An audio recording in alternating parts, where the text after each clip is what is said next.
Imagine it's 2027. You wake up, reach for your phone, and the first headline you see reads, "Nuclear standoff escalates, markets in freefall." Your portfolio is down 22% before you've had your coffee. Your 401k, your index funds, your ETFs, everything you spent the last decade building is flashing red. And you're sitting there thinking, do I sell everything? Do I hold? Do I buy more? Do I do literally anything other than stare at this screen and panic? Here's the uncomfortable truth. Most people in that moment would make the single worst financial decision of their entire lives. And the reason they'd make it is because nobody ever taught them what war actually does to money. My name is Smith, and I spend way too much time thinking about how global catastrophes affect your personal finances. If you're someone who lies awake wondering whether the next geopolitical crisis is going to wipe out everything you've worked for, hit subscribe and give this video a thumbs up, because today we're going to talk about something that most finance channels are too nervous to touch: war economics. We're going to go through every major conflict of the last century, look at what actually happened to the stock market, and I'm going to give you the real framework for how to think about your money if the world starts falling apart. And I promise you, the data is going to surprise you. Here's what most people don't realize. Your brain is wired to be catastrophically bad at this specific situation. When geopolitical risk spikes, when you see tanks on the news, when you hear words like escalation and retaliation, your amygdala, which is the primitive fear center of your brain, hijacks your prefrontal cortex. The part of your brain responsible for rational long-term thinking essentially goes offline. And what replaces it? Pure survival instinct, fight or flight. In financial terms, that means one thing: sell, get out, get to cash, get safe.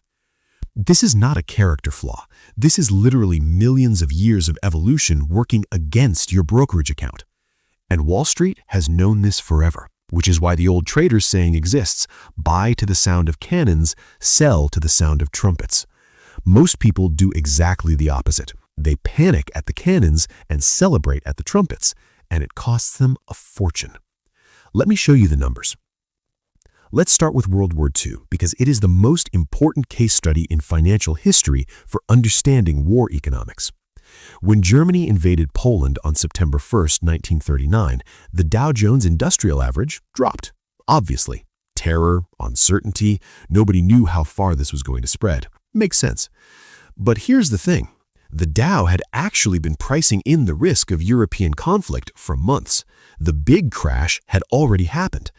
And when Pearl Harbor was attacked on December 7th, 1941, and the United States officially entered the war, the Dow dropped roughly 6% in the days following. Just 6%. That's a bad week, not an economic apocalypse. Now here's where it gets interesting.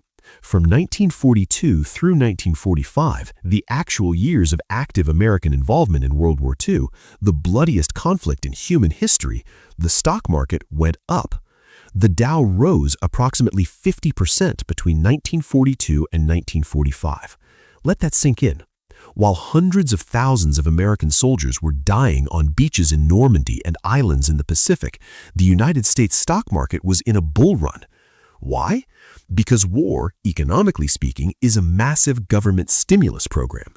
Defense contractors like Boeing, General Motors, and Lockheed were receiving billions in government contracts. Unemployment dropped to nearly zero. Women entered the workforce at unprecedented rates. GDP surged. The economy, despite the horror of what was happening militarily, was firing on all cylinders domestically. Now, you might be thinking, okay, Smith, that's one data point, one war. Maybe World War II was special. Maybe the fact that the fighting was happening overseas mattered.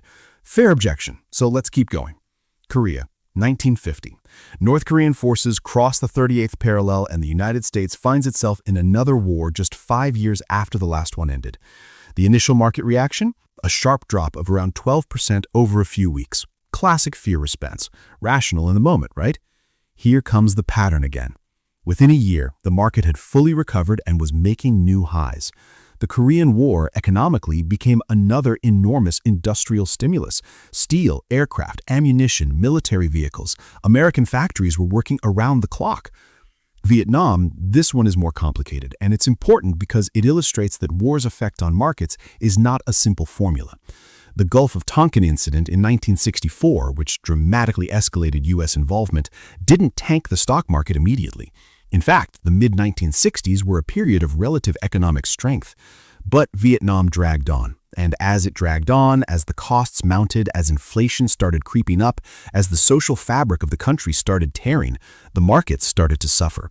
The late 1960s and early 1970s saw serious market turbulence, and inflation became a genuine crisis. By 1973, between the oil embargo and the lingering economic damage of Vietnam's spending, the market lost nearly half its value over a 2-year period. What's the lesson there? Short, decisive conflicts tend to be minor market events or even catalysts for growth. Prolonged, expensive, uncertain conflicts are where things get genuinely dangerous, not because of the military action itself, but because of the fiscal consequences. Deficits, inflation, currency devaluation, that's the real enemy of your portfolio. Let's jump to the Gulf War. August 1990. Saddam Hussein invades Kuwait. Oil prices spike, the Dow drops about 18% over the following months as uncertainty builds. And then, this is critical, Operation Desert Storm launches in January 1991. And within weeks, it becomes clear that this is going to be a fast, decisive military victory. The market reversed course almost immediately. By the end of 1991, the Dow had recovered everything and was up significantly for the year. The pattern is becoming clearer, right? The uncertainty is what kills markets. The actual conflict, once the variables are known, is often far less damaging than people expect. Then we get to September 11, 2001, the most traumatic single-day event in American financial history since Pearl Harbor. The stock exchanges were closed for 4 days, the longest closure since 1933. When they reopened on September 17, 2001, the Dow dropped 684 points in a single session, which was at the time the largest single-day point drop in history. The S&P 500 lost about 11.6% that week. Now, you might be thinking, see, Smith, that's exactly the catastrophe I'm worried about. But here's where the data gets really uncomfortable for the panic sellers.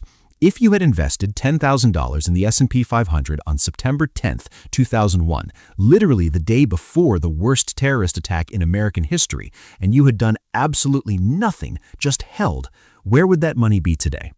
Accounting for inflation and dividends, you'd be sitting on somewhere in the neighborhood of $45,000 to $50,000. That is the cost of panic. That is what happens when your amygdala beats your prefrontal cortex. And the people who sold during that carnage in September 2001, many of them missed the recovery. They locked in their losses, and they spent years waiting for the right time to get back in, which, as every investor eventually learns, never feels like the right time. This is where it gets interesting, because now I want to talk about something that doesn't show up in most war economics discussions: the concept of war premium and war discount in asset classes. Because not all assets behave the same way during conflict. Let me break this down in real dollar terms. If you had a hypothetical $100,000 portfolio split equally between U.S. stocks, international stocks, bonds, commodities, and gold during the 6 months following a major geopolitical event, what would happen? Your U.S. stocks would likely drop somewhere between 10 and 20% in a worst-case shock scenario, losing $10,000 to $20,000 on paper. Your international stocks, particularly those in or near the conflict zone, could fall even harder, potentially 25 to 40% in severe scenarios. Your bonds, particularly U.S. Treasuries, would likely go up. When fear spikes, money floods into U.S. government debt because it's considered the safest asset in the world. Your $20,000 in bonds might become $22,000 or $23,000.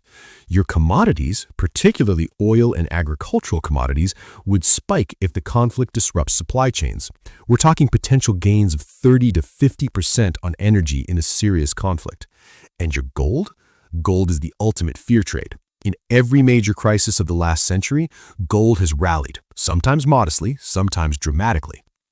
Now look at what just happened in that scenario. Your stock losses were partially or fully offset by gains in defensive assets.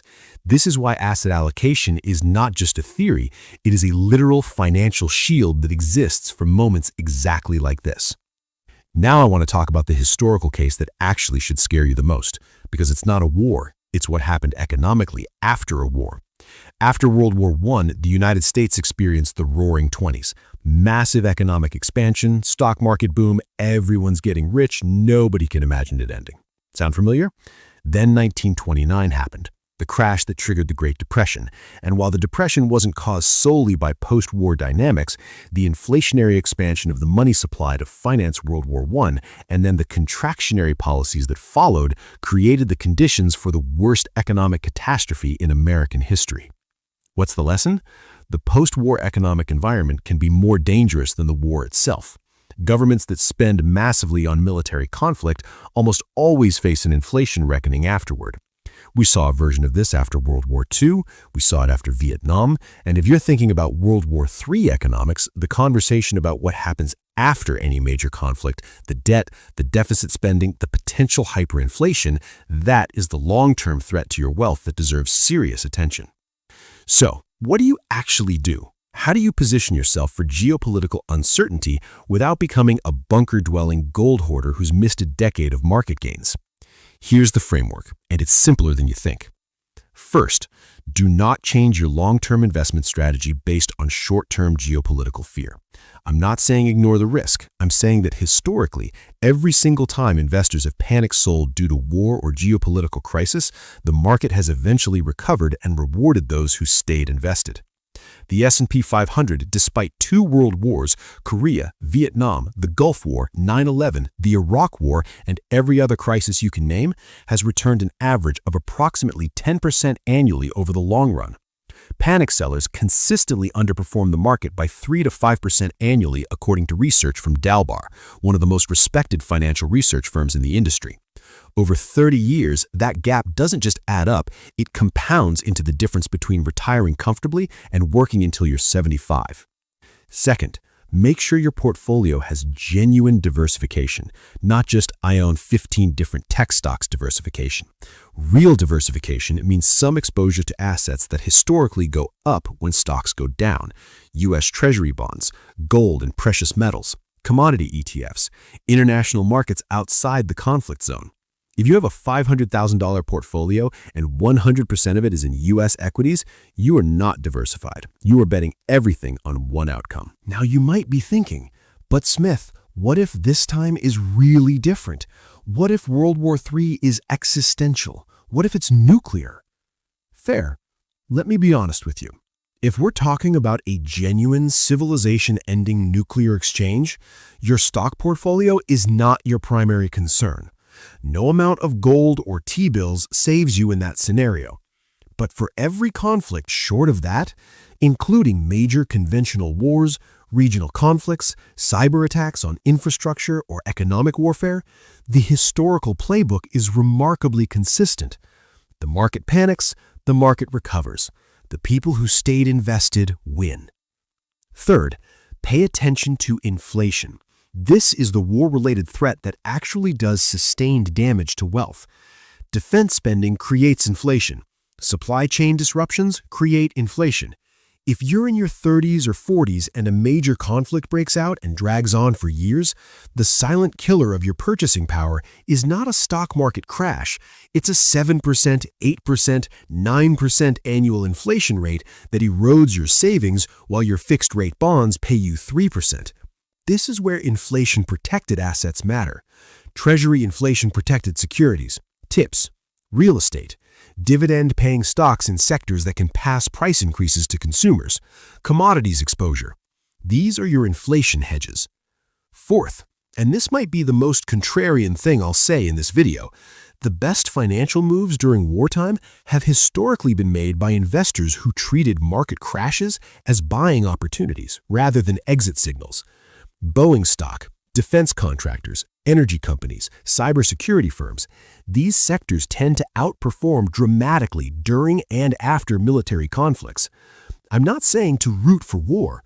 I'm saying that if you understand how money actually moves during conflict, you can position yourself to protect and grow your wealth rather than watch it evaporate in a panic.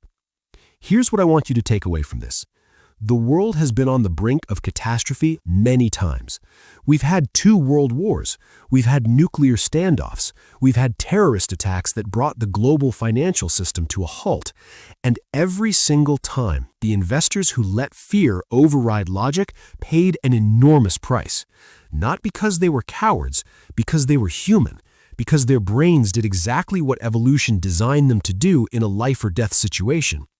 Your job as an investor is to override that instinct with a framework built on evidence and history, to understand that markets price in fear long before the worst happens, to know that the shock is almost never as permanent as it feels in the moment, to recognize that the investors who bought during the darkest days of World War II, during 9/11, during the 2008 financial crisis, were not reckless gamblers.